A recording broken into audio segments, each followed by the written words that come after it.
In the top stories, Defense Force mourns unnatural death of former officer.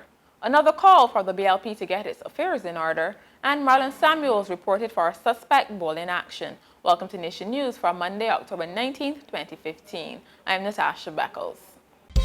No matter where you are in the world, at home or abroad, Nation News keeps you connected with what's happening in Barbados through our website, video newscast, and online e-papers.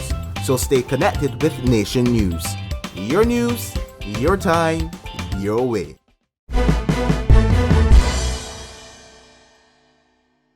Lawmen are probing the unnatural death of 56-year-old Sean Reese of Nautilus Apartments, Bay Street, St. Michael. Police say a gunshot was heard in the building around 9:30 on Monday morning, and Mr. Reese was found in a room with an injury to his head. A firearm was also found in the same room. Mr. Reese served in the Barbados Defense Force from 1982 until his retirement in December 2011. In a statement, the BDF said it was deeply saddened by his passing. CEO of the Queen Elizabeth Hospital, Dr. Dexter James, is appealing to everyone passing through the hospital to play their part in reducing the risk of patient infections. Speaking at the start of Infection Control Week, he urged both workers and visitors to use the hand sanitizing facilities, which were installed throughout the facility over 2 years ago. Dr. James said preventing infections is key to patient recovery, and more work has to be done to sensitize patients, staff, and visitors. Member of Parliament for St. James North, Edmund Hinkson, has warned that the Barbados Labour Party could lose the next general election if it does not get its house in order. Addressing a meeting of the St. James South branch on Sunday night, he said the party cannot depend on its history to win over the electorate. We have had cases in the past, historically, let us concede, where some of our internal elections have been fraught with controversy. And the public may very well have grounds for saying, well, look, if your own internal mechanisms are subject to flaw, let's put it that way, how you can show us now that you're able to run a government properly? Well, running a government will be subject to flaw too. So we have to show that we are not willing to tolerate fraud in our internal elections, whether at branch level, candidate nomination level, whatever. We have to do that. We have to show we're different. If not, we might find ourselves just short of the stumps again next election too. A United States-based disaster emergency relief official is recommending that Barbados conduct more emergency simulation exercises to better prepare for natural disasters. Barbadian-born Major George Yearwood made the suggestion as he delivered the Democratic Labour Party's lunchtime lecture on Friday. We have been fortunate because of our geographical location. We are pretty much spared most of the times in terms of this, hurricanes and potentials. And so therefore, the opportunity to practice has not have occurred very, very, very often. And so one of the things then that have to happen in that particular, in the absence of the actual disasters occurring, there's a need for recurrent exercises. Where, for example, we have simulated, we call them tabletops, exercises, where you bring in all of the individuals, all of the key players from the different agencies, and you create a scenario that will address, now if A, B, or C had happened, Mary, how would you respond? Because you're responsible for agriculture. Attorney at law Steve Gallup is advocating for the continued use of corporal punishment to discipline children.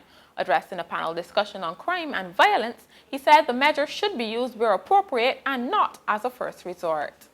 There are some circumstances where you got to drop a lash in them to let them know that this behavior is most inappropriate. And if you persist, you can get some more. That's a simple fact. The UN has said that is suggesting that we shouldn't go this road and so forth. But look at the societies in North America and Northern Europe. They are in total chaos. You have children who are running homes, and that can never, ever be appropriate. Never be. We're not saying that it shouldn't listen to them and so forth as they get older and demonstrate a certain level of responsibility. But children are children and should be treated as such. They're not young adults. They're not your friends. My son is not my friend. He's my son. And he can't tell me what is good for him because he doesn't know. Also on the panel was criminologist Yolande Ford. She said early intervention in the criminal justice system predisposes children to continued involvement in criminality. Early involvement in the criminal justice system is a serious predisposing factor for continued involvement in criminality.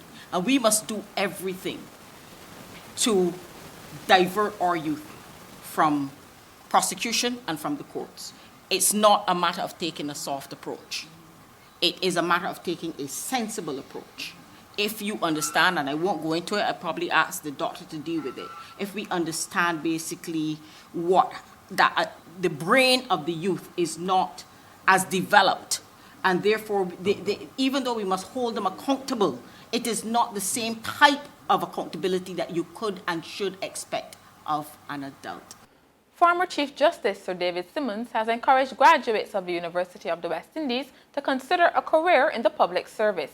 Speaking after he was conferred with an honorary degree during UWI's KPhil's morning graduation ceremony, Sir David said the public service is worthy of the country's best and brightest.